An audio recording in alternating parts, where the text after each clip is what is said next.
It is a truth universally acknowledged that a single man in possession of a good fortune must be in want of a wife. However little known the feelings or views of such a man may be on his first entering a neighborhood, this truth is so well fixed in the minds of the surrounding families that he is considered as the rightful property of some one or other of their daughters. "My dear Mr. Bennet," said his lady to him one day, "have you heard that Netherfield Park is let at last?" Mr. Bennet replied that he had not.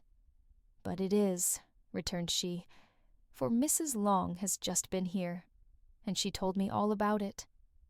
Mr. Bennet made no answer. "Do not you want to know who has taken it?" cried his wife impatiently. "You want to tell me, and I have no objection to hearing it. This was invitation enough. Why, my dear, you must know. Mrs. Long says that Netherfield is taken by a young man of large fortune from the north of England, that he came down on Monday in a chaise and four to see the place, and was so much delighted with it that he agreed with Mr. Morris immediately, that he is to take possession before Michaelmas, and some of his servants are to be in the house by the end of next week. What is his name? Bingley. Is he married or single? Oh, single, my dear, to be sure. A single man of large fortune, 4,000 or 5,000 a year. What a fine thing for our girls. How so? How can it affect them? My dear Mr. Bennet, replied his wife, how can you be so tiresome? You must know that I am thinking of his marrying one of them. Is that his design in settling here? Design? Nonsense. How can you talk so? But it is very likely that he may fall in love with one of them, and therefore you must visit him as soon as he comes. I see no occasion for that. You and the girls may go, or you may send them by themselves, which perhaps will be still better. For as you are as handsome as any of them, Mr. Bingley might like you the best of the party. My dear, you flatter me. I certainly have had my share of beauty, but I do not pretend to be anything extraordinary now. When a woman has 5 grown-up daughters, she ought to give over thinking of her own beauty. In such cases, a woman has not often much beauty to think of. But, my dear, you must indeed go and see Mr. Bingley when he comes into the neighborhood. It is more than I engage for, I assure you. But consider your daughters. Only think what an establishment it would be for one of them. Sir William and Lady Lucas are determined to go, merely on that account. For in general, you know, they visit no newcomers. Indeed, you must go, for it will be impossible for us to visit him if you do not. You are over-scrupulous, surely. I dare say Mr. Bingley will be very glad to see you, and I will send a few lines by you to assure him of my hearty consent to his marrying whichever he chooses of the girls, though I must throw in a good word for my little Lizzie. I desire you will do no such thing. Lizzie is not a bit better than the others, and I am sure she is not half so handsome as Jane, nor half so good-humoured as Lydia. But you are always giving her the preference. They have none of them much to recommend them, replied he. They are all silly and ignorant like other girls, but Lizzie has something more of quickness than her sisters. Mr. Bennet, how can you abuse your own children in such a way? You take delight in vexing me. You have no compassion on my poor nerves. You mistake me, my dear. I have a high respect for your nerves. They are my old friends. I have heard you mention them with consideration these 20 years at least. Ah, you do not know what I suffer. But I hope you will get over it, and live to see many young men of 4,000 a year come into the neighborhood. It will be no use to us, if 20 such should come, since you will not visit them. Depend upon it, my dear, that when there are 20, I will visit them all. Mr. Bennet was so odd a mixture of quick parts, sarcastic humor, reserve, and caprice, that the experience of 23 years had been insufficient to make his wife understand his character. Her mind was less difficult to develop. She was a woman of mean understanding, little information, and uncertain temper. When she was discontented, she fancied herself nervous. The business of her life was to get her daughters married. Its solace was visiting and news. Our Bennet was among the earliest of those who waited on Mr. Bingley.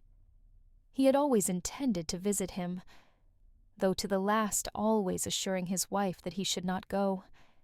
Until the evening after the visit was paid, she had no knowledge of it. It was then disclosed in the following manner.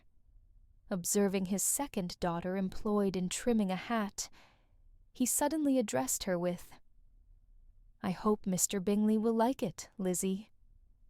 "We are not in a way to know what Mr. Bingley likes," said her mother resentfully, "since we are not to visit." "But you forget, mamma," said Elizabeth, "that we shall meet him at the assemblies, and that Mrs. Long has promised to introduce him." "I do not believe Mrs. Long will do any such thing. She has 2 nieces of her own. She is a selfish, hypocritical woman, and I have no opinion of her." "No more have I," said Mr. Bennet, "and I am glad to find that you do not depend on her serving you." Mrs. Bennet deigned not to make any reply, but, unable to contain herself, began scolding one of her daughters. "Don't keep coughing so, Kitty, for heaven's sake. Have a little compassion on my nerves. You tear them to pieces." "Kitty has no discretion in her coughs," said her father. "She times them ill." "I do not cough for my own amusement," replied Kitty fretfully. "When is your next ball to be, Lizzie?" "Tomorrow fortnight." "Aye, so it is," cried her mother, "and Mrs. Long does not come back till the day before. So it will be impossible for her to introduce him, for she will not know him herself. Then, my dear, you may have the advantage of your friend, and introduce Mr. Bingley to her." "Impossible, Mr. Bennet, impossible. When I am not acquainted with him myself, how can you be so teasing? I honor your circumspection. A fortnight's acquaintance is certainly very little. One cannot know what a man really is by the end of a fortnight. But if we do not venture, somebody else will. And after all, Mrs. Long and her nieces must stand their chance. And therefore, as she will think it an act of kindness, if you decline the office, I will take it on myself." The girls stared at their father. Mrs. Bennet said only, "Nonsense, nonsense." "What can be the meaning of that emphatic exclamation?" cried he. "Do you consider the forms of introduction, and the stress that is laid on them, as nonsense? I cannot quite agree with you there. What say you, Mary? For you are a young lady of deep reflection, I know, and read great books, and make extracts." Mary wished to say something very sensible, but knew not how. "While Mary is adjusting her ideas," he continued, "let us return to Mr. Bingley." "I am sick of Mr. Bingley," cried his wife. "I am sorry to hear that. But why did you not tell me so before? If I had known as much this morning, I certainly would not have called on him. It is very unlucky. But as I have actually paid the visit, we cannot escape the acquaintance now." The astonishment of the ladies was just what he wished, that of Mrs. Bennet perhaps surpassing the rest. Though when the first tumult of joy was over, she began to declare that it was what she had expected all the while. "How good it was in you, my dear Mr. Bennet! But I knew I should persuade you at last. I was sure you loved your girls too well to neglect such an acquaintance. Well, how pleased I am. And it is such a good joke, too, that you should have gone this morning, and never said a word about it till now. Now, Kitty, you may cough as much as you choose," said Mr. Bennet, and as he spoke, he left the room, fatigued with the raptures of his wife. "What an excellent father you have, girls," said she, when the door was shut. "I do not know how you will ever make him amends for his kindness, or me either, for that matter. At our time of life, it is not so pleasant, I can tell you, to be making new acquaintances every day, but for your sakes we would do anything.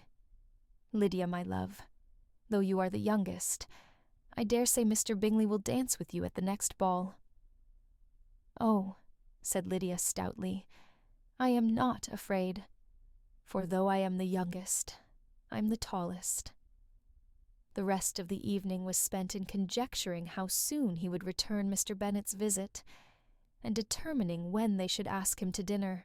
Not all that Mrs. Bennet, however, with the assistance of her 5 daughters, could ask on the subject, was sufficient to draw from her husband any satisfactory description of Mr. Bingley. They attacked him in various ways, with bare-faced questions, ingenious suppositions, and distant surmises, but he eluded the skill of them all, and they were at last obliged to accept the second-hand intelligence of their neighbour, Lady Lucas. Her report was highly favourable. Sir William had been delighted with him. He was quite young, wonderfully handsome, extremely agreeable, and to crown the whole, he meant to be at the next assembly with a large party. Nothing could be more delightful. To be fond of dancing was a certain step towards falling in love, and very lively hopes of Mr. Bingley's heart were entertained.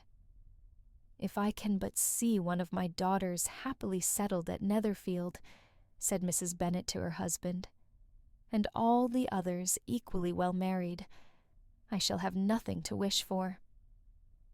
In a few days, Mr. Bingley returned Mr. Bennet's visit, and sat about 10 minutes with him in his library. He had entertained hopes of being admitted to a sight of the young ladies, of whose beauty he had heard much. But he saw only the father. The ladies were somewhat more fortunate, for they had the advantage of ascertaining, from an upper window, that he wore a blue coat and rode a black horse. An invitation to dinner was soon afterwards dispatched, and already had Mrs. Bennet planned the courses that were to do credit to her housekeeping, when an answer arrived which deferred it all. Mr. Bingley was obliged to be in town the following day, and consequently unable to accept the honour of their invitation, etc. Mrs. Bennet was quite disconcerted. She could not imagine what business he could have in town so soon after his arrival in Hertfordshire, and she began to fear that he might always be flying about from one place to another, and never settled at Netherfield as he ought to be. Lady Lucas quieted her fears a little by starting the idea of his being gone to London only to get a large party for the ball, and a report soon followed that Mr. Bingley was to bring 12 ladies and 7 gentlemen with him to the assembly. The girls grieved over such a number of ladies, but were comforted the day before the ball by hearing that, instead of 12, he had brought only 6 with him from London, his 5 sisters and a cousin, and when the party entered the assembly room, it consisted of only 5 altogether: Mr. Bingley, his 2 sisters, the husband of the eldest, and another young man. Mr. Bingley was good-looking and gentlemanlike. He had a pleasant countenance, and easy, unaffected manners. His sisters were fine women, with an air of decided fashion. His brother-in-law, Mr. Hurst, merely looked the gentleman, but his friend Mr. Darcy soon drew the attention of the room by his fine, tall person, handsome features, noble mien, and the report, which was in general circulation within 5 minutes after his entrance, of his having 10,000 a year. The gentlemen pronounced him to be a fine figure of a man. The ladies declared he was much handsomer than Mr. Bingley, and he was looked at with great admiration for about half the evening, till his manners gave a disgust which turned the tide of his popularity, for he was discovered to be proud, to be above his company, and above being pleased, and not all his large estate in Derbyshire could save him from having a most forbidding, disagreeable countenance, and being unworthy to be compared with his friend. Mr. Bingley had soon made himself acquainted with all the principal people in the room. He was lively and unreserved, danced every dance, was angry that the ball closed so early, and talked of giving one himself at Netherfield. Such amiable qualities must speak for themselves. What a contrast between him and his friend! Mr. Darcy danced only once with Mrs. Hurst, and once with Miss Bingley, declined being introduced to any other lady, and spent the rest of the evening in walking about the room, speaking occasionally to one of his own party. His character was decided. He was the proudest, most disagreeable man in the world, and everybody hoped that he would never come there again. Amongst the most violent against him was Mrs. Bennet, whose dislike of his general behavior was sharpened into particular resentment by his having slighted one of her daughters.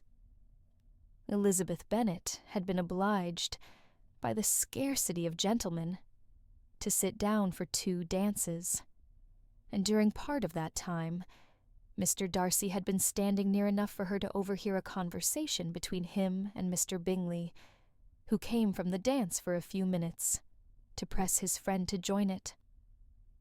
"Come, Darcy," said he, "I must have you dance. I hate to see you standing about by yourself in this stupid manner. You had much better dance. I certainly shall not. You know how I detest it, unless I am particularly acquainted with my partner. At such an assembly as this, it would be insupportable. Your sisters are engaged, and there is not another woman in the room whom it would not be a punishment to me to stand up with." "I would not be so fastidious as you are," cried Bingley, "for a kingdom.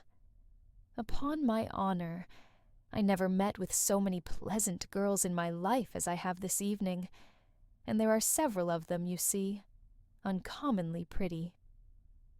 "You are dancing with the only handsome girl in the room," said Mr. Darcy, looking at the eldest Miss Bennet. "Oh, she is the most beautiful creature I ever beheld. But there is one of her sisters sitting down just behind you, who is very pretty, and I dare say very agreeable. Do let me ask my partner to introduce you." "Which do you mean?" And turning round, he looked for a moment at Elizabeth, till, catching her eye, he withdrew his own, and coldly said, "She is tolerable, but not handsome enough to tempt me, and I am in no humour at present to give consequence to young ladies who are slighted by other men. You had better return to your partner and enjoy her smiles, for you are wasting your time with me." Mr. Bingley followed his advice. Mr. Darcy walked off, and Elizabeth remained with no very cordial feelings towards him. She told the story, however, with great spirit among her friends, for she had a lively, playful disposition, which delighted in anything ridiculous. The evening altogether passed off pleasantly to the whole family. Mrs. Bennet had seen her eldest daughter much admired by the Netherfield party. Mr. Bingley had danced with her twice, and she had been distinguished by his sisters. Jane was as much gratified by this as her mother could be, though in a quieter way. Elizabeth felt Jane's pleasure. Mary had heard herself mentioned to Miss Bingley as the most accomplished girl in the neighbourhood, and Catherine and Lydia, had been fortunate enough to be never without partners, which was all that they had yet learnt to care for at a ball. They returned, therefore, in good spirits to Longbourn, the village where they lived, and of which they were the principal inhabitants. They found Mr. Bennet still up. With a book, he was regardless of time, and on the present occasion he had a good deal of curiosity as to the event of an evening which had raised such splendid expectations. He had rather hoped that all his wife's views on the stranger would be disappointed, but he soon found that he had a very different story to hear. "Oh, my dear Mr. Bennet," as she entered the room, "we have had a most delightful evening, a most excellent ball. I wish you had been there. Jane was so admired, nothing could be like it. Everybody said how well she looked, and Mr. Bingley thought her quite beautiful, and danced with her twice. Only think of that, my dear. He actually danced with her twice, and she was the only creature in the room that he asked a second time. First of all, he asked Miss Lucas. I was so vexed to see him stand up with her, but, however, he did not admire her at all. Indeed, nobody can, you know. And he seemed quite struck with Jane as she was going down the dance. So he inquired who she was, and got introduced, and asked her for the two next. Then, the 2/3 he danced with Miss King, and the 2/4 with Maria Lucas, and the 2/5 with Jane again, and the 2/6 with Lizzie, and the Boulanger. If he had had any compassion for me, cried her husband impatiently, he would not have danced half so much. For God's sake, say no more of his partners. Oh, that he had sprained his ankle in the first dance. Oh, my dear, continued Mrs. Bennet, I am quite delighted with him. He is so excessively handsome, and his sisters are charming women. I never in my life saw anything more elegant than their dresses. I dare say the lace upon Mrs. Hurst's gown. Here she was interrupted again. Mr. Bennet protested against any description of finery. She was therefore obliged to seek another branch of the subject, and related, with much bitterness of spirit and some exaggeration, the shocking rudeness of Mr. Darcy. But I can assure you, she added, that Lizzie does not lose much by not suiting his fancy, for he is a most disagreeable, horrid man, not at all worth pleasing, so high and so conceited that there was no enduring him. He walked here, and he walked there, fancying himself so very great, not handsome enough to dance with. I wish you had been there, my dear, to have given him one of your set-downs. I quite detest the man. Then Jane and Elizabeth were alone. The former, who had been cautious in her praise of Mr. Bingley before, expressed to her sister how very much she admired him. He is just what a young man ought to be, said she, sensible, good-humoured, lively, and I never saw such happy manners, so much ease, with such perfect good breeding. He is also handsome, replied Elizabeth, which a young man ought likewise to be if he possibly can. His character is thereby complete. I was very much flattered by his asking me to dance a second time. I did not expect such a compliment. Did not you? I did for you. But that is one great difference between us. Compliments always take you by surprise, and me never. What could be more natural than his asking you again? He could not help seeing that you were about 5 times as pretty as every other woman in the room. No thanks to his gallantry for that. Well, he certainly is very agreeable, and I give you leave to like him. You have liked many a stupider person. Dear Lizzie, oh, you are a great deal too apt, you know, to like people in general. You never see a fault in anybody. All the world are good and agreeable in your eyes. I never heard you speak ill of a human being in my life. I would wish not to be hasty in censuring anyone, but I always speak what I think. I know you do, and it is that which makes the wonder. With your good sense, to be so honestly blind to the follies and nonsense of others. Affectation of candor is common enough. One meets with it everywhere. But to be candid without ostentation or design, to take the good of everybody's character and make it still better, and say nothing of the bad, belongs to you alone. And so, you like this man's sisters too, do you? Their manners are not equal to his. Certainly not at first, but they are very pleasing women when you converse with them. Miss Bingley is to live with her brother, and keep his house, and I am much mistaken if we shall not find a very charming neighbour in her. Elizabeth listened in silence, but was not convinced. Their behaviour at the assembly had not been calculated to please in general, and with more quickness of observation, and less pliancy of temper than her sister, and with a judgment, too, unassailed by any attention to herself, she was very little disposed to approve them. They were, in fact, very fine ladies, not deficient in good humour when they were pleased, nor in the power of being agreeable where they chose it, but proud and conceited. They were rather handsome, had been educated in one of the first private seminaries in town, had a fortune of £20,000, were in the habit of spending more than they ought, and of associating with people of rank, and were, therefore, in every respect, entitled to think well of themselves, and meanly of others.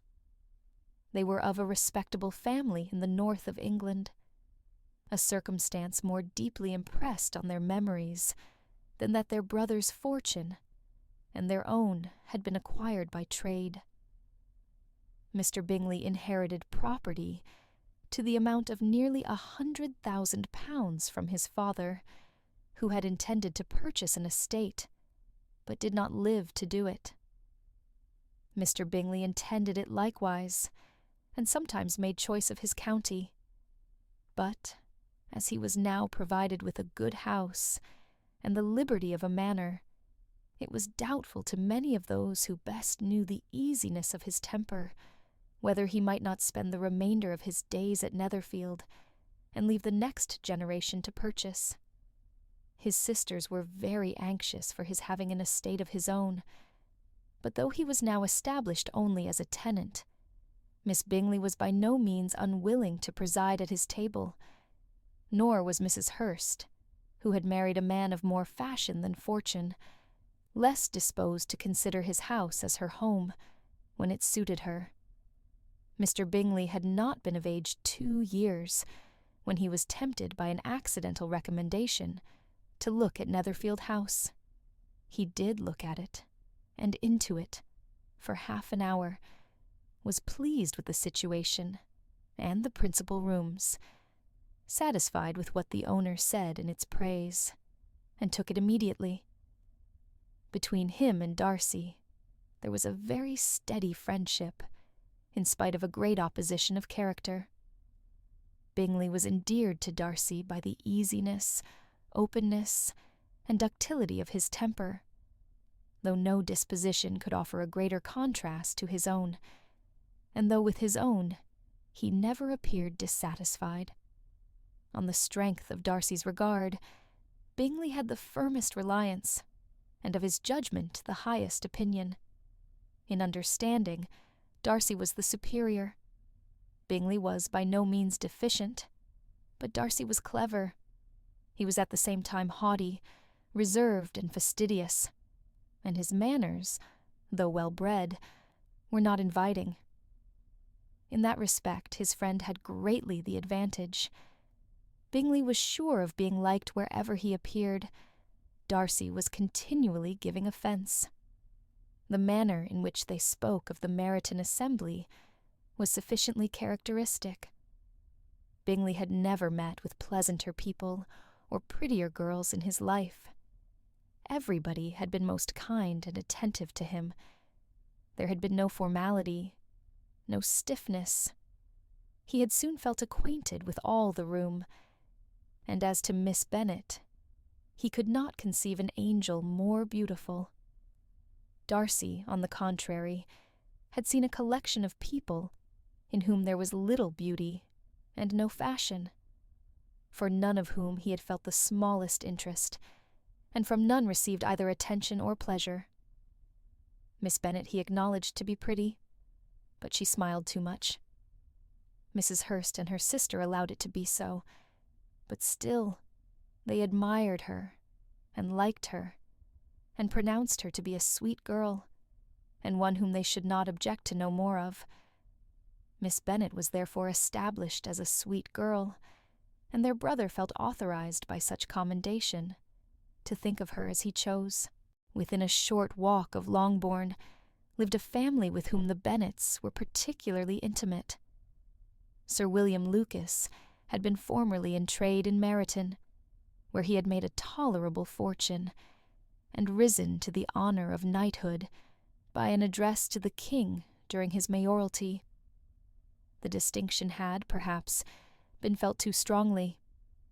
It had given him a disgust to his business and to his residence in a small market town. And, quitting them both, he had removed with his family to a house about a mile from Meryton, denominated from that period Lucas Lodge, where he could think with pleasure of his own importance, and, unshackled by business, occupy himself solely in being civil to all the world. For though elated by his rank, it did not render him supercilious. On the contrary, he was all attention to everybody. By nature inoffensive, friendly, and obliging, his presentation at St. James's had made him courteous. Lady Lucas was a very good kind of woman, not too clever to be a valuable neighbour to Mrs. Bennet. They had several children.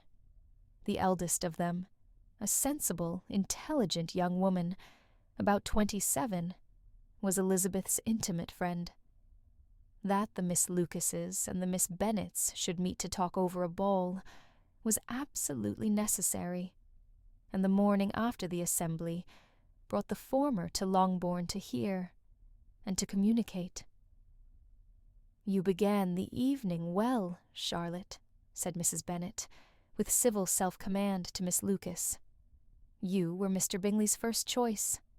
"Yes, but he seemed to like his second better." "Oh, you mean Jane, I suppose, because he danced with her twice. To be sure, that did seem as if he admired her. Indeed, I rather believe he did. I heard something about it, but I hardly know what. Something about Mr. Robinson." "Perhaps you mean what I overheard between him and Mr. Robinson. Did not I mention it to you?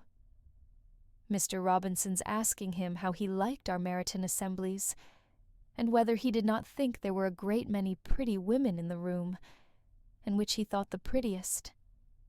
And his answering immediately to the last question, 'Oh, the eldest Miss Bennet, beyond a doubt. There cannot be two opinions on that point.' Upon my word.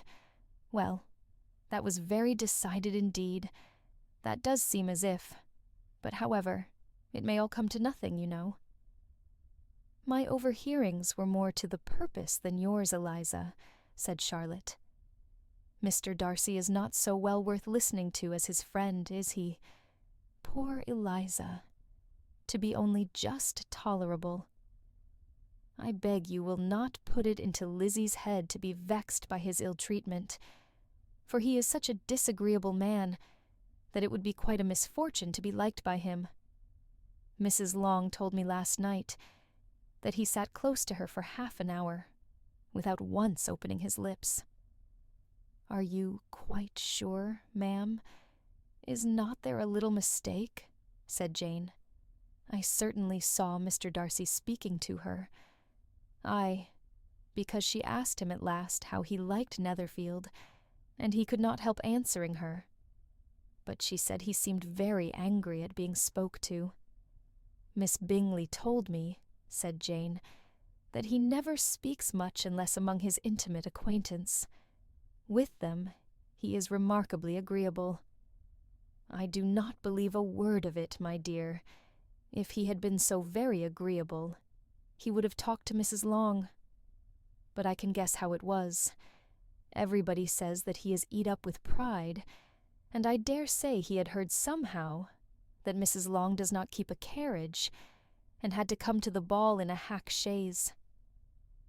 I do not mind his not talking to Mrs. Long, said Miss Lucas, but I wish he had danced with Eliza. Another time, Lizzie, said her mother. I would not dance with him, if I were you. I believe, ma'am, I may safely promise you never to dance with him. His pride, said Miss Lucas, does not offend me so much as pride often does, because there is an excuse for it. One cannot wonder that so very fine a young man, with family, fortune, everything in his favor, should think highly of himself. If I may so express it, he has a right to be proud. That is very true, replied Elizabeth, and I could easily forgive his pride if he had not mortified mine. Pride, observed Mary, who piqued herself upon the solidity of her reflections, is a very common failing, I believe.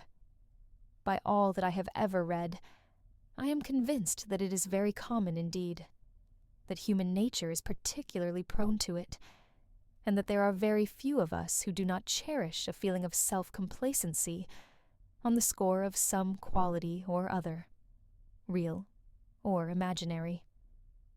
Vanity and pride are different things, though the words are often used synonymously. A person may be proud without being vain. Pride relates more to our opinion of ourselves, vanity to what we would have others think of us. If I were as rich as Mr. Darcy, cried a young Lucas, who came with his sisters, I should not care how proud I was. I would keep a pack of foxhounds, and drink a bottle of wine every day. Then you would drink a gret. Within a short walk of Longbourn lived a family with whom the Bennets were particularly intimate. Sir William Lucas had been formerly in trade in Meryton, where he had made a tolerable fortune and risen to the honour of knighthood by an address to the king during his mayoralty. The distinction had, perhaps, been felt too strongly. It had given him a disgust to his business and to his residence in a small market town, and quitting them both, he had removed with his family to a house about a mile from Meryton, denominated from that period Lucas Lodge, where he could think with pleasure of his own importance, and, unshackled by business, occupy himself solely in being civil to all the world. For though elated by his rank, it did not render him supercilious. On the contrary, he was all attention to everybody. By nature inoffensive, friendly, and obliging, his presentation at St. James's had made him courteous. Lady Lucas was a very good kind of woman, not too clever to be a valuable neighbour to Mrs. Bennet. They had several children. The eldest of them, a sensible, intelligent young woman, about 27, was Elizabeth's intimate friend. That the Miss Lucases and the Miss Bennets should meet to talk over a ball was absolutely necessary, and the morning after the assembly brought the former to Longbourn to hear and to communicate. "You began the evening well, Charlotte," said Mrs. Bennet, with civil self-command to Miss Lucas. "You were Mr. Bingley's first choice." "Yes, but he seemed to like his second better." "Oh, you mean Jane, I suppose, because he danced with her twice. To be sure, that did seem as if he admired her. Indeed, I rather believe he did. I heard something about it, but I hardly know what. Something about Mr. Robinson. Perhaps you mean what I overheard between him and Mr. Robinson. Did not I mention it to you?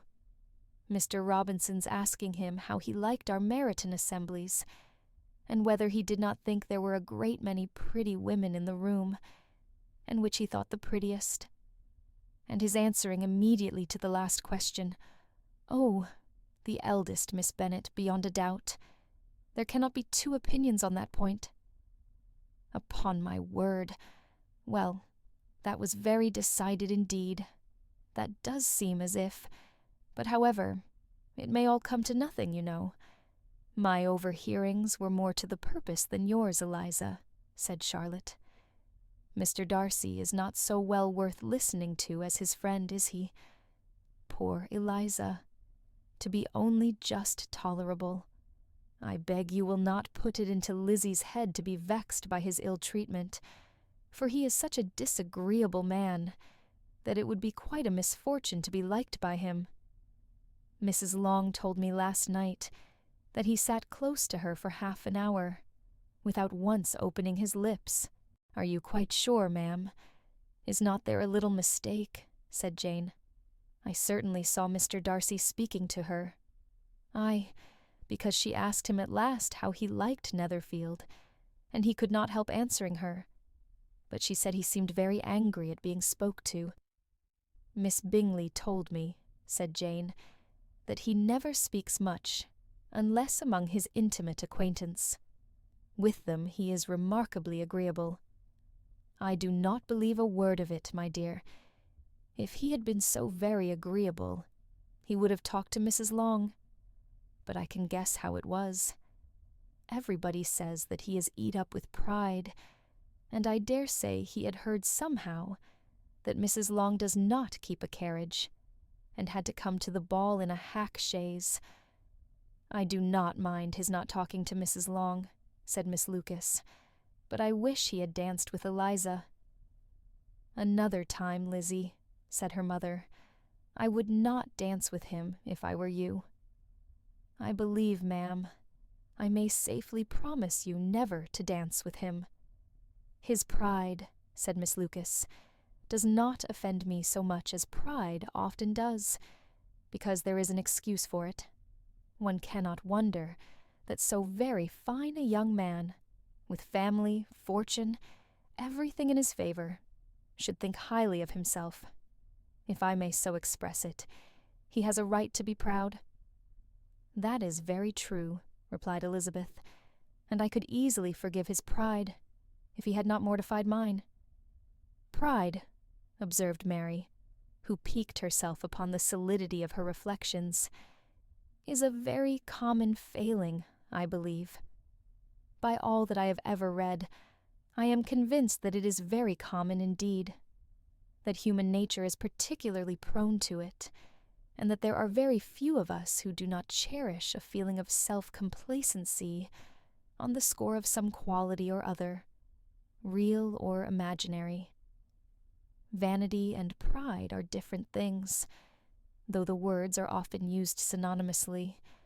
A person may be proud without being vain. Pride relates more to our opinion of ourselves, vanity to what we would have others think of us. If I were as rich as Mr. Darcy, cried a young Lucas, who came with his sisters, I should not care how proud I was. I would keep a pack of foxhounds, and drink a bottle of wine every day. Then you would drink a great deal more than you ought, said Mrs. Bennet. And if I were to see you at it, I should take away your bottle directly. The boy protested that she should not. She continued to declare that she would, and the argument ended only with the visit. The ladies of Longbourn soon waited on those of Netherfield. The visit was returned in due form. Miss Bennet's pleasing manners grew on the goodwill of Mrs. Hurst and Miss Bingley, and though the mother was found to be intolerable, and the younger sisters not worth speaking to, a wish of being better acquainted with them was expressed towards the two eldest. By Jane, this attention was received with the greatest pleasure, but Elizabeth still saw superciliousness in their treatment of everybody, hardly excepting even her sister, and could not like them, though their kindness to Jane, such as it was, had a value, as arising, in all probability, from the influence of their brother's admiration. It was generally evident, whenever they met, that he did admire her, and to her it was equally evident that Jane was yielding to the preference which she had begun to entertain for him from the first, and was in a way to be very much in love. But she considered with pleasure that it was not likely to be discovered by the world in general, since Jane united with great strength of feeling, a composure of temper, and an uniform cheerfulness of manner, which would guard her from the suspicions of the impertinent. She mentioned this to her friend, Miss Lucas. "It may, perhaps, be pleasant," replied Charlotte, "to be able to impose on the public in such a case. But it is sometimes a disadvantage to be so very guarded. If a woman conceals her affection with the same skill from the object of it, she may lose the opportunity of fixing him, and it will then be but poor consolation to believe the world equally in the dark. There is so much of gratitude or vanity in almost every attachment that it is not safe to leave any to itself. We can all begin freely. A slight preference is natural enough, but there are very few of us who have heart enough to be really in love without encouragement. In 9 cases out of 10, a woman had better show more affection than she feels. Bingley likes your sister undoubtedly, but he may never do more than like her, if she does not help him on. But she does help him on, as much as her nature will allow. If I can perceive her regard for him, he must be a simpleton indeed, and not to discover it too. Remember, Eliza, that he does not know Jane's disposition as you do. But if a woman is partial to a man, and does not endeavor to conceal it, he must find it out. Perhaps he must, if he sees enough of her. But though Bingley and Jane meet tolerably often, it is never for many hours together, and as they always see each other in large mixed parties, it is impossible that every moment should be employed in conversing together. Jane should therefore make the most of every half-hour in which she can command his attention. When she is secure of him, there will be leisure for falling in love as much as she chooses. "Your plan is a good one," replied Elizabeth, "where nothing is in question but the desire of being well married, and if I were determined to get a rich husband, or any husband, I dare say I should adopt it. But these are not Jane's feelings.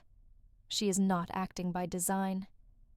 As yet she cannot even be certain of the degree of her own regard, nor of its reasonableness. She has known him only a fortnight. She danced 4 dances with him at Meryton. She saw him one morning at his own house, and has since dined in company with him 4 times. This is not quite enough to make her understand his character. Not as you represent it. Had she merely dined with him, she might only have discovered whether he had a good appetite. But you must remember that 4 evenings have been also spent together, and 4 evenings may do a great deal. Yes, these 4 evenings have enabled them to ascertain that they both like Venta better than commerce, but with respect to any other leading characteristic, I do not imagine that much has been unfolded. "Well," said Charlotte, "I wish Jane success with all my heart, and if she were married to him tomorrow, I should think she had as good a chance of happiness as if she were to be studying his character for a 12-month. Happiness in marriage is entirely a matter of chance. If the dispositions of the parties are ever so well known to each other, or ever so similar beforehand, it does not advance their felicity in the least. They always continue to grow sufficiently unlike afterwards to have their share of vexation, and it is better to know as little as possible of the defects of the person with whom you are to pass your life. You make me laugh, Charlotte, but it is not sound. You know it is not sound, and that you would never act in this way yourself. Occupied in observing Mr. Bingley's attention to her sister, Elizabeth was far from suspecting that she was herself becoming an object of some interest in the eyes of his friend. Mr. Darcy had at first scarcely allowed her to be pretty. He had looked at her without admiration at the ball, and when they next met, he looked at her only to criticize. But no sooner had he made it clear to himself and his friends that she had hardly a good feature in her face than he began to find it was rendered uncommonly intelligent by the beautiful expression of her dark eyes. To this discovery succeeded some others equally mortifying. Though he had detected with a critical eye more than one failure of perfect symmetry in her form, he was forced to acknowledge her figure to be light and pleasing, and in spite of his asserting that her manners were not those of the fashionable world, he was caught by their easy playfulness. Of this she was perfectly unaware. To her he was only the man who made himself agreeable nowhere, and who had not thought her handsome enough to dance with. He began to wish to know more of her, and, as a step towards conversing with her himself, attended to her conversation with others. His doing so drew her notice. It was at Sir William Lucas's, where a large party were assembled. "What does Mr. Darcy mean," said she to Charlotte, "by listening to my conversation with Colonel Forster? That is a question which Mr. Darcy only can answer, but if he does it any more, I shall certainly let him know that I see what he is about. He has a very satirical eye, and if I do not begin by being impertinent myself, I shall soon grow afraid of him, on his approaching them soon afterwards, though without seeming to have any intention of speaking. Miss Lucas defied her friend to mention such a subject to him, which immediately provoking Elizabeth to do it, she turned to him and said, "Did not you think, Mr. Darcy, that I expressed myself uncommonly well just now, when I was teasing Colonel Forster to give us a ball at Meryton? With great energy, but it is a subject which always makes a lady energetic. You are severe on us." "It will be her turn soon to be teased," said Miss Lucas. "I am going to open the instrument, Eliza, and you know what follows. You are a very strange creature by way of a friend, always wanting me to play and sing before anybody and everybody. If my vanity had taken a musical turn, you would have been invaluable. But as it is, I would really rather not sit down before those who must be in the habit of hearing the very best performers." On Miss Lucas's persevering, however, she added, "Very well.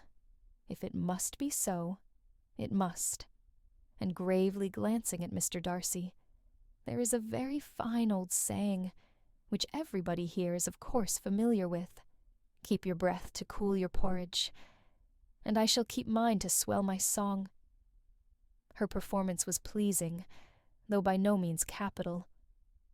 After a song or two, and before she could reply to the entreaties of several that she would sing again, she was eagerly succeeded at the instrument by her sister Mary, who having, in consequence of being the only plain one in the family, worked hard for knowledge and accomplishments, was always impatient for display. Mary had neither genius nor taste, and though vanity had given her application, it had given her likewise a pedantic air and conceited manner, which would have injured a higher degree of excellence than she had reached. Elizabeth, easy and unaffected, had been listened to with much more pleasure, though not playing half so well, and Mary, at the end of a long concerto, was glad to purchase praise and gratitude by Scotch and Irish airs, at the request of her younger sisters, who with some of the Lucases, and 2 or 3 officers, joined eagerly in dancing at one end of the room. Mr. Darcy stood near them in silent indignation at such a mode of passing the evening, to the exclusion of all conversation, and was too much engrossed by his own thoughts to perceive that Sir William Lucas was his neighbour, till Sir William thus began. "What a charming amusement for young people this is, Mr. Darcy. There is nothing like dancing after all. I consider it as one of the first refinements of polished societies." "Certainly, sir, and it has the advantage also of being in vogue amongst the less polished societies of the world. Every savage can dance." Sir William only smiled. "Your friend performs delightfully," he continued after a pause, on seeing Bingley join the group, "and I doubt not that you are an adept in the science yourself, Mr. Darcy." "You saw me dance at Meryton, I believe, sir." "Yes, indeed, and received no inconsiderable pleasure from the sight. Do you often dance at St. James's?" "Never, sir." "Do you not think it would be a proper compliment to the place?" "It is a compliment which I never pay to any place, if I can avoid it. You have a house in town, I conclude?" Mr. Darcy bowed.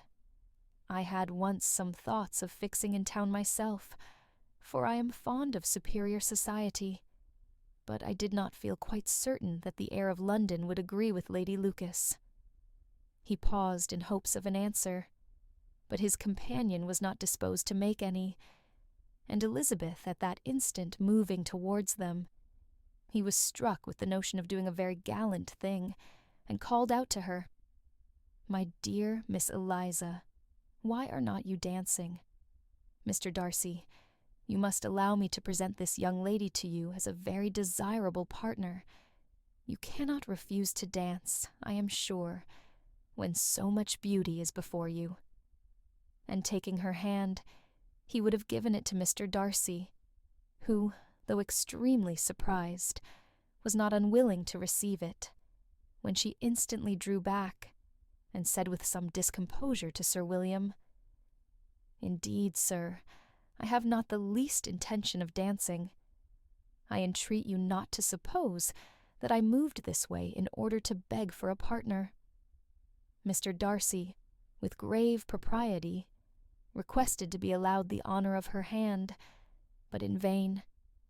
Elizabeth was determined, nor did Sir William at all shake her purpose by his attempt at persuasion. "You excel so much in the dance, Miss Eliza, that it is cruel to deny me the happiness of seeing you, and though this gentleman dislikes the amusement in general, he can have no objection, I am sure, to oblige us for 1/2 hour." "Mr. Darcy is all politeness," said Elizabeth, smiling. "He is indeed, but considering the inducement, my dear Miss Eliza, we cannot wonder at his complaisance, for who would object to such a partner?" Elizabeth looked archly and turned away. Her resistance had not injured her with the gentleman, and he was thinking of her with some complacency, when thus accosted by Miss Bingley. "I can guess the subject of your reverie." "I should imagine not."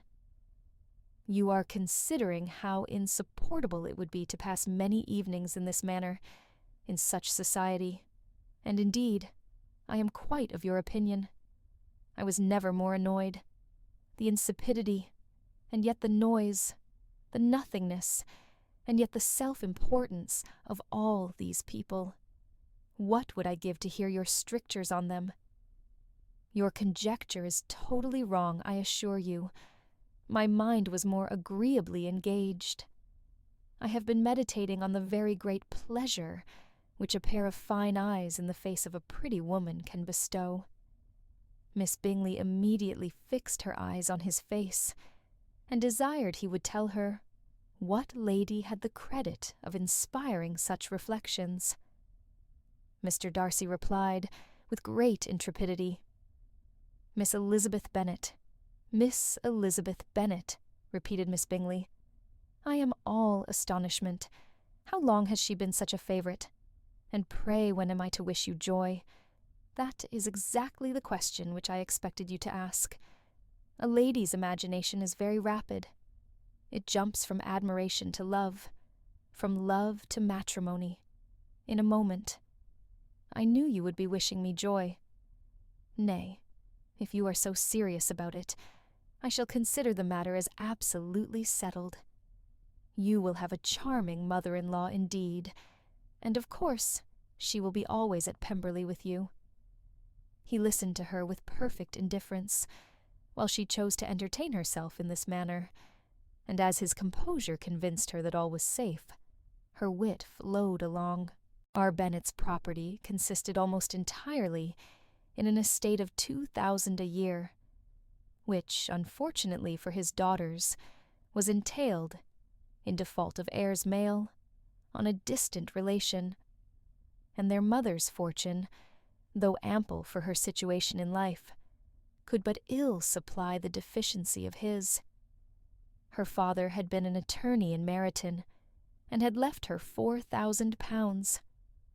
She had a sister married to a Mr. Phillips, who had been a clerk to their father, and succeeded him in the business, and a brother settled in London in a respectable line of trade.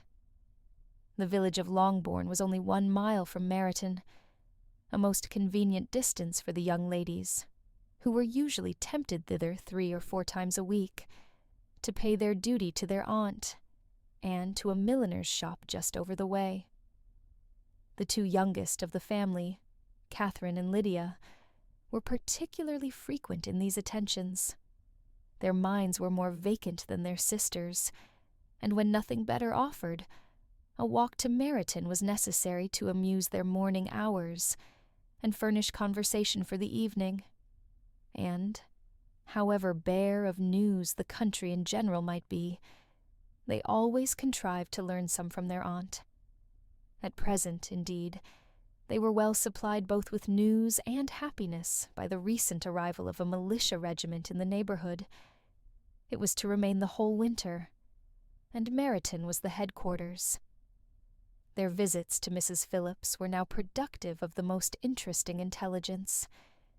Every day added something to their knowledge of the officers' names and connections. Their lodgings were not long a secret, and at length they began to know the officers themselves. Mr. Phillips visited them all, and this opened to his nieces a source of felicity unknown before. They could talk of nothing but officers, and Mr. Bingley's large fortune, the mention of which gave animation to their mother, was worthless in their eyes when opposed to the regimentals of an ensign. After listening one morning to their effusions on this subject, Mr. Bennet coolly observed, "From all that I can collect by your manner of talking, you must be 2 of the silliest girls in the country. I have suspected it some time, but I am now convinced." Catherine was disconcerted, and made no answer, but Lydia, with perfect indifference, continued to express her admiration of Captain Carter, and her hope of seeing him in the course of the day, as he was going the next morning to London. "I am astonished, my dear," said Mrs. Bennet, "that you should be so ready to think your own children silly. If I wish to think slightingly of anybody's children, it should not be of my own, however. If my children are silly, I must hope to be always sensible of it. Yes, but as it happens, they are all of them very clever. This is the only point, I flatter myself, on which we do not agree. I had hoped that our sentiments coincided in every particular, but I must so far differ from you as to think our 2 youngest daughters uncommonly foolish. My dear Mr. Bennet, you must not expect such girls to have the sense of their father and mother. When they get to our age, I dare say they will not think about officers any more than we do. I remember the time when I liked a red coat myself very well, and indeed, so I do still at my heart. And if a smart young colonel, with 5,000 or 6,000 a year, should want one of my girls, I shall not say nay to him. and I thought Colonel Forster looked very becoming the other night at Sir William's in his regimentals." "Mamma," cried Lydia, "my aunt says that Colonel Forster and Captain Carter do not go so often to Miss Watson's as they did when they first came. She sees them now very often standing in Clark's library." Mrs. Bennet was prevented replying by the entrance of the footman, with a note for Miss Bennet. It came from Netherfield, and the servant waited for an answer. Mrs. Bennet's eyes sparkled with pleasure, and she was eagerly calling out, while her daughter read, "Well, Jane, who is it from? What is it about? What does he say? Well, Jane, make haste and tell us. Make haste, my love." "It is from Miss Bingley," said Jane, and then read it aloud. "My dear friend, if you are not so compassionate as to dine today with Louisa and me, we shall be in danger of hating each other for the rest of our lives. For a whole day's tete-a-tete between two women can never end without a quarrel. Come as soon as you can on the receipt of this. My brother and the gentleman are to dine with the officers. Yours ever, Caroline Bingley." "With the officers?" cried Lydia. "I wonder my aunt did not tell us of that." "Dining out," said Mrs. Bennet. "That is very unlucky." "Can I have the carriage?" said Jane. "No, my dear. You had better go on horseback, because it seems likely to rain, and then you must stay all night." "That would be a good scheme," said Elizabeth, "if you were sure that they would not offer to send her home." "Oh, but the gentlemen will have Mr. Bingley's chaise to go to Meryton, and the Hursts have no horses to theirs. I had much rather go in the coach. But, my dear, your father cannot spare the horses, I am sure. They are wanted in the farm, Mr. Bennet, are not they? They are wanted in the farm much oftener than I can get them."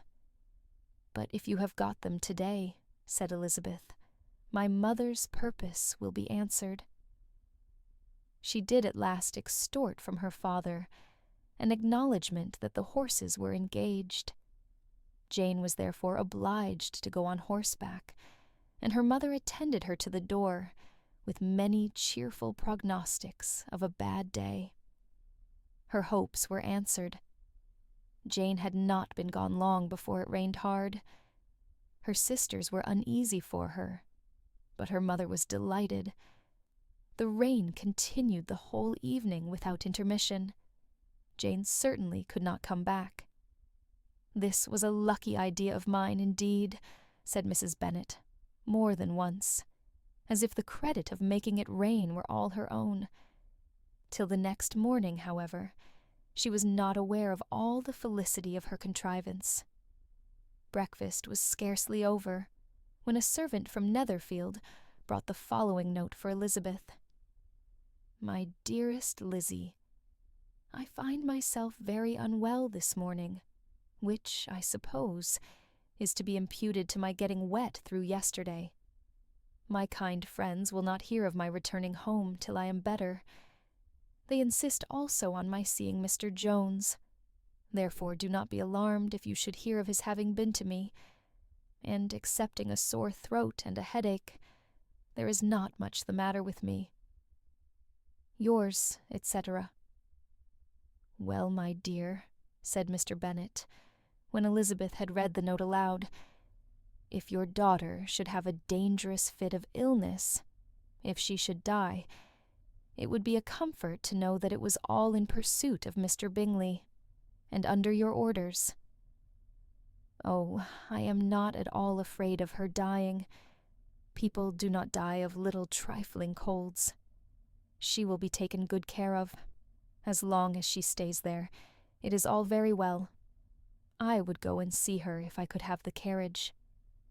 Elizabeth, feeling really anxious, determined to go to her, though the carriage was not to be had, and as she was no horsewoman, walking was her only alternative.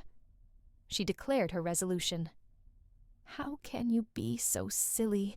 cried her mother. as to think of such a thing, in all this dirt. You will not be fit to be seen when you get there. I shall be very fit to see Jane, which is all I want." "Is this a hint to me, Lizzie," said her father, "to send for the horses?" "No, indeed. I do not wish to avoid the walk. The distance is nothing, when one has a motive, only 3 miles.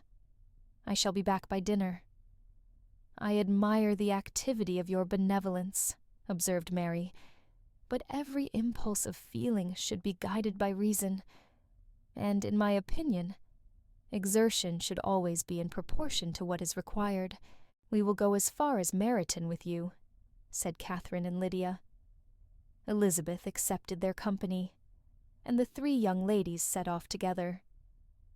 "If we make haste," said Lydia, as they walked along, "perhaps we may see something of Captain Carter before he goes." In Meryton they parted. The 2 youngest repaired to the lodgings of one of the officers' wives, and Elizabeth continued her walk alone, crossing field after field at a quick pace, jumping over stiles and springing over puddles, with impatient activity, and finding herself at last within view of the house, with weary ankles, dirty stockings, and a face glowing with the warmth of exercise. She was shown into the breakfast parlor, where all but Jane were assembled, and where her appearance created a great deal of surprise. That she should have walked 3 miles so early in the day, in such dirty weather, and by herself, was almost incredible to Mrs. Hurst and Miss Bingley, and Elizabeth was convinced that they held her in contempt for it. She was received, however, very politely by them, and in their brother's manners there was something better than politeness. There was good humour and kindness. Mr. Darcy said very little, and Mr. Hurst nothing at all. The former was divided between admiration of the brilliancy which exercise had given to her complexion, and doubt as to the occasions justifying her coming so far alone. The latter was thinking only of his breakfast. Her inquiries after her sister were not very favourably answered. Miss Bennet had slept ill, and though up, was very feverish, and not well enough to leave her room. Elizabeth was glad to be taken to her immediately, and Jane, who had only been withheld by the fear of giving alarm or inconvenience, from expressing in her note how much she longed for such a visit, was delighted at her entrance. She was not equal, however, to much conversation, and when Miss Bingley left them together, could attempt little beside expressions of gratitude for the extraordinary kindness she was treated with. Elizabeth silently attended her. When breakfast was over, they were joined by the sisters, and Elizabeth began to like them herself, when she saw how much affection and solicitude they showed for Jane. The apothecary came, and having examined his patient, said, as might be supposed, that she had caught a violent cold, and that they must endeavour to get the better of it, advised her to return to bed, and promised her some draughts. The advice was followed readily, for the feverish symptoms increased, and her head ached acutely. Elizabeth did not quit her room for a moment, nor were the other ladies often absent. The gentlemen being out, they had in fact nothing to do elsewhere. When the clock struck 3, Elizabeth felt that she must go, and very unwillingly said so. Miss Bingley offered her the carriage, and she only wanted a little pressing to accept it, when Jane testified such concern at parting with her that Miss Bingley was obliged to convert the offer of the chaise into an invitation to remain at Netherfield for the present. Elizabeth most thankfully consented, and a servant was dispatched to Longbourn, to acquaint the family with her stay, and bring back a supply of clothes. At 5 o'clock, the 2 ladies retired to dress, and at 6:30, Elizabeth was summoned to dinner. to the civil inquiries which then poured in, and amongst which she had the pleasure of distinguishing the much superior solicitude of Mr. Bingley, she could not make a very favourable answer. Jane was by no means better. The sisters, on hearing this, repeated 3 or 4 times how much they were grieved, how shocking it was to have a bad cold, and how excessively they disliked being ill themselves, and then thought no more of the matter, and their indifference towards Jane, when not immediately before them, restored Elizabeth to the enjoyment of all her original dislike. Their brother, indeed, was the only one of the party whom she could regard with any complacency. His anxiety for Jane was evident, and his attentions to herself most pleasing, and they prevented her feeling herself so much an intruder as she believed she was considered by the others. She had very little notice from any but him. Miss Bingley was engrossed by Mr. Darcy, her sister scarcely less so, and as for Mr. Hurst, by whom Elizabeth sat, he was an indolent man, who lived only to eat, drink, and play at cards, who, when he found her prefer a plain dish to a ragout, had nothing to say to her. When dinner was over, she returned directly to Jane, and Miss Bingley began abusing her as soon as she was out of the room. Her manners were pronounced to be very bad indeed, a mixture of pride and impertinence. She had no conversation, no style, no taste, no beauty. Mrs. Hurst thought the same, and added, "She has nothing, in short, to recommend her, but being an excellent walker. I shall never forget her appearance this morning. She really looked almost wild." "She did indeed, Louisa. I could hardly keep my countenance. Very nonsensical to come at all. Why must she be scampering about the country, because her sister had a cold? Her hair so untidy, so blousy. Yes, and her petticoat. I hope you saw her petticoat. 6 inches deep in mud, I am absolutely certain, and the gown which had been let down to hide it not doing its office." "Your picture may be very exact, Louisa," said Bingley, "but this was all lost upon me. I thought Miss Elizabeth Bennet looked remarkably well when she came into the room this morning. Her dirty petticoat quite escaped my notice." "You observed it, Mr. Darcy, I am sure," said Miss Bingley, "and I am inclined to think that you would not wish to see your sister make such an exhibition." "Certainly not. To walk 3 miles, or 4 miles, or 5 miles, or whatever it is, above her ankles in dirt, and alone, quite alone. What could she mean by it? It seems to me to show an abominable sort of conceited independence, a most country-town indifference to decorum. It shows an affection for her sister that is very pleasing," said Bingley. "I am afraid, Mr. Darcy," observed Miss Bingley, in a half-whisper, "that this adventure has rather affected your admiration of her fine eyes." "Not at all," he replied. "They were brightened by the exercise." A short pause followed this speech, and Mrs. Hurst began again. "I have an excessive regard for Jane Bennet. She is really a very sweet girl, and I wish with all my heart she were well settled, but with such a father and mother, and such low connections, I am afraid there is no chance of it." "I think I have heard you say that their uncle is an attorney in Meryton?" "Yes, and they have another, who lives somewhere near Cheapside." "That is capital," added her sister, and they both laughed heartily. "If they had uncles enough to fill all Cheapside," cried Bingley, "it would not make them one jot less agreeable. But it must very materially lessen their chance of marrying men of any consideration in the world," replied Darcy. To this speech Bingley made no answer, but his sisters gave it their hearty assent, and indulged their mirth for some time, at the expense of their dear friend's vulgar relations.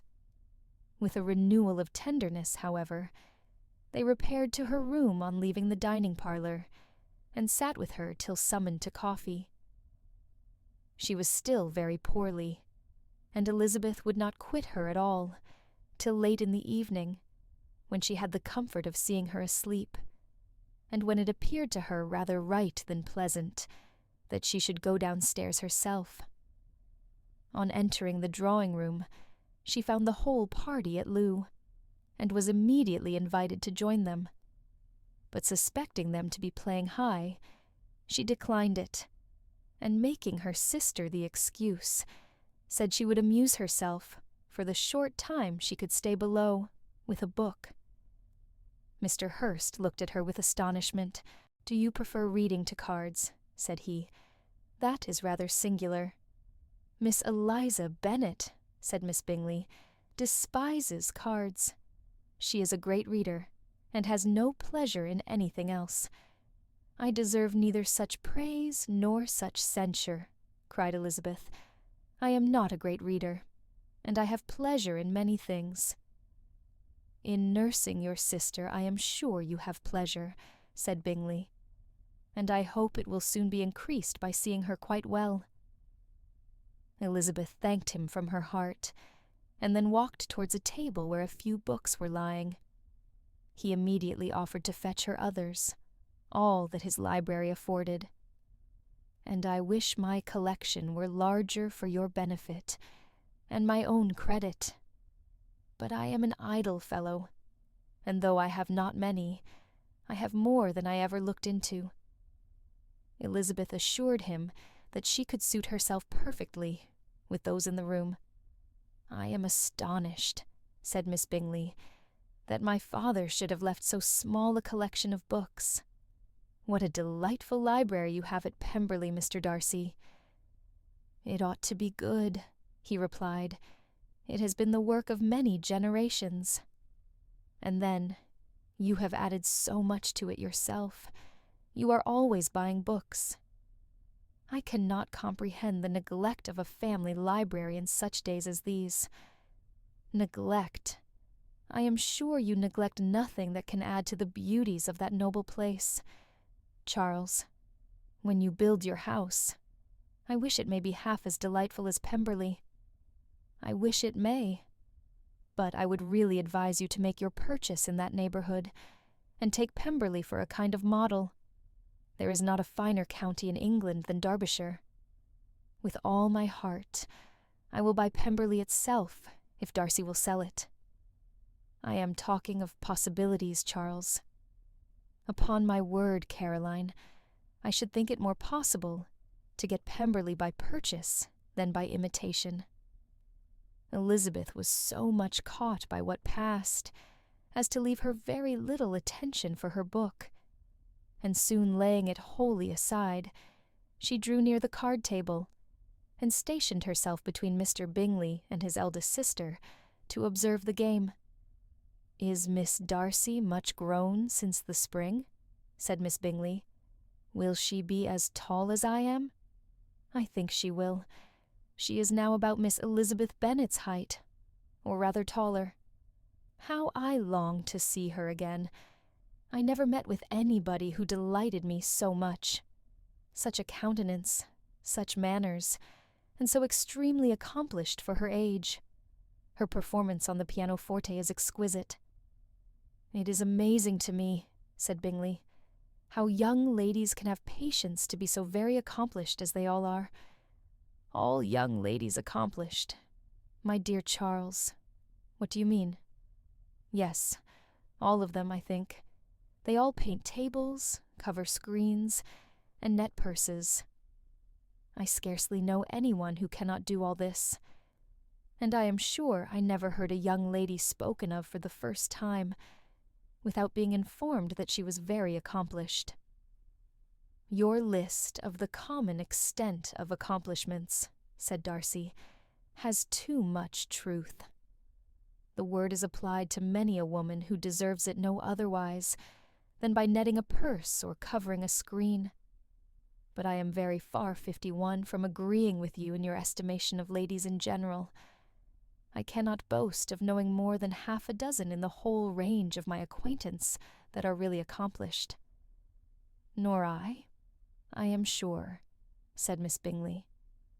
Then, observed Elizabeth, you must comprehend a great deal in your idea of an accomplished woman. Yes, I do comprehend a great deal in it.